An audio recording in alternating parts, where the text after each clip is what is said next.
edifying to try to understand something of the shape of the course of Islamic civilization, how much we certainly in the West owe to that civilization, but also in terms of what believers have in common, Muslims, Christians, Jews, and even beyond the monotheistic faiths. That mysticism, for instance, this is very important with al-Ghazali, that mysticism is a center towards which all devout people tend to converge. And that's part of the mystery that we have to think through. Al-Ghazali is making a claim about the reality of mystical experience, a world, as he says, above intellect, above reason, above the eye of reason, some world that is not subject to the judgment of reason. Is it the case that those who are most mystically exalted in any given religious tradition, that they find themselves alike as spiritual seekers or spiritual enthusiasts, as those who are overwhelmed by something beyond them? Is that because of a reality that's drawing them in? Is it the case that all differences between religions disappear at that level? One of the questions that the history of Islamic philosophy raises, it seems to me, is that a radically monotheistic faith, or that's the number one tenet, right? That God is one, Tawheed, that's very close to what in the West we've come to understand as a philosophical theism. You can deduce by reason, according to Thomists say, you can deduce the existence of God, the oneness of God, the infinity of God, his omniscience, omnipotence, and so on, simply by natural reason. That's not something that requires revelation, according to certain strands of especially Catholic thought. So if a religion is going to be singularly focused on the unity, the oneness of God, that might put it philosophical theism. And indeed, I think many Islamic philosophers thought that was the case, that they could judge, like Avicenna, who comes in for a pretty harsh critique in the end.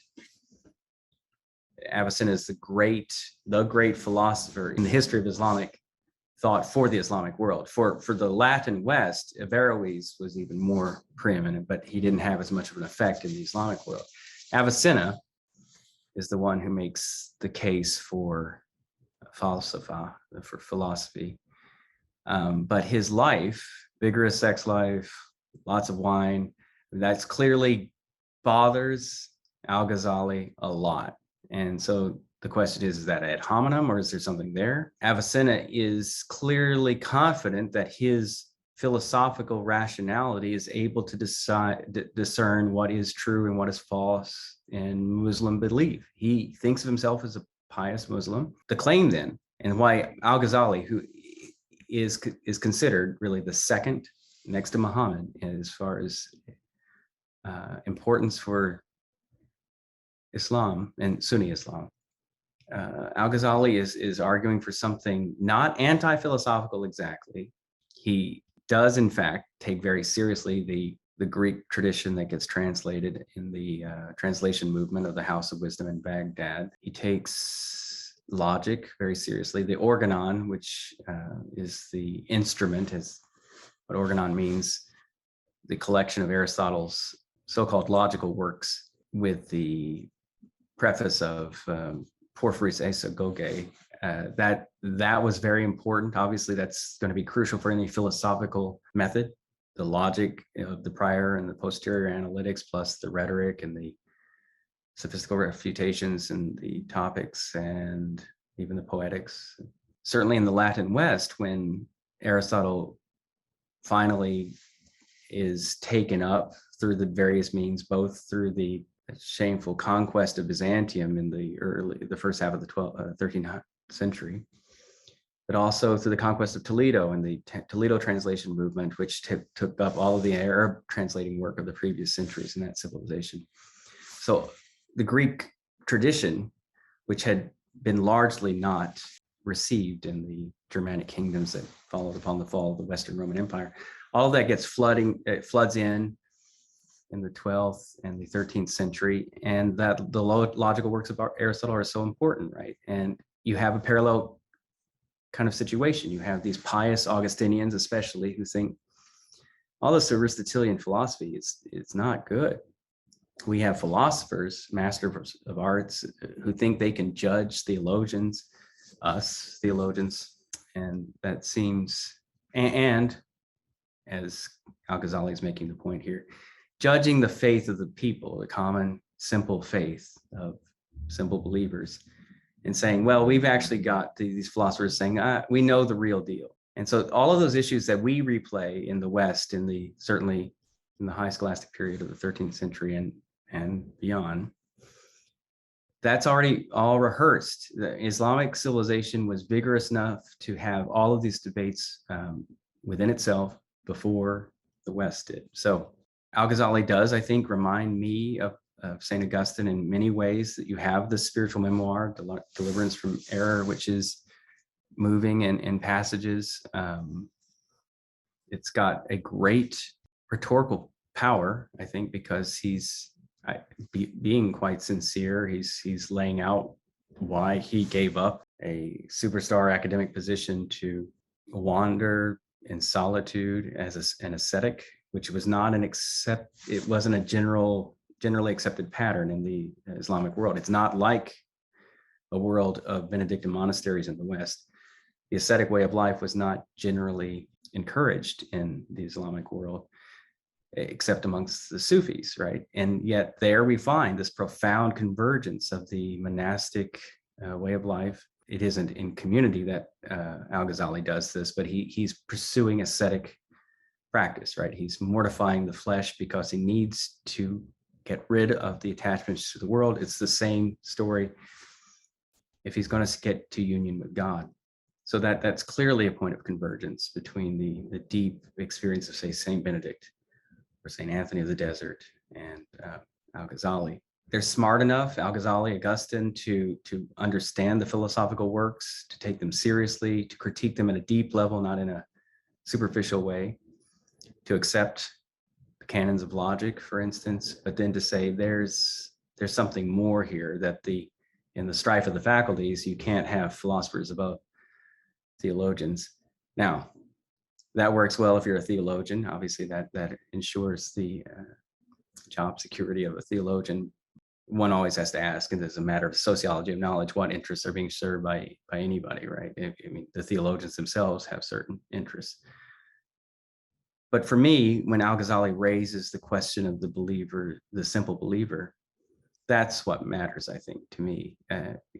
Does it make sense for there to be a philosophical class that says, we know what your simple faith really is about? That's what Avicenna is claiming. Averroes claims later after al-Ghazali. It's certainly what Hegel claims. And these are all men who don't deny the truths of religion. They just think they understand them at a deeper level. But al-Ghazali's whole argument is to say their eye is only the eye of reason, and there's another eye, the eye of mysticism, that isn't open in them. It's the presentation of a different way of life, and we can say, well, do we find this plausible or not? Do we credit an experience of that we've not? Do we find creditable, or can we find credible, a way of life that we have no experience of? Is there a way for us to take that seriously, to kind of test it out? Is there a way for us to, do we feel at all obliged to make that test? Do we feel convicted, as it were, by the claim that someone has had an experience of union with God that has changed the way they view success in this world and the way they view a good life is? These are some of the questions that I think al-Ghazali really beautifully puts before us, very, very urgently. And there's a lot of other things I could go into. I had to, this time around, writing. I hope that you're enjoying the intros. Trying to understand something of the shape of Islamic history. it's important in our time when we're looking at, we're past, right, the latest crisis point about the clash of the civilizations between the East and the Islamic and the Western world, but it's always there. And it seems to me a lot of it's just based on both sides, on profound ignorance. When a civilization arises and it has any vitality to it, it wants to add to the fund of human knowledge and creativity. And the Islamic world did that for centuries. The Islamic Golden Age, on an easy telling, can go from 750 or so to the middle of the 13th century, not only preserving works of Greek antiquity or Persian antiquity or Chinese antiquity or Indian antiquity. Beyond that, their original research was, and their own technological innovations were the pinnacle of the world for centuries. And it seems to me analogous to how mysticism is a center towards which religions, the most serious adherents of any religion, converge. When you have a vital civilization, that's something, there's a humanistic value there that every civilization exemplifies when it has this inner spiritual health. That's the question. The West isn't healthy. The Islamic world isn't healthy. We're all not healthy. The question is, can we all get healthy together? And I think we can. I mean, I think that's the only way to do it.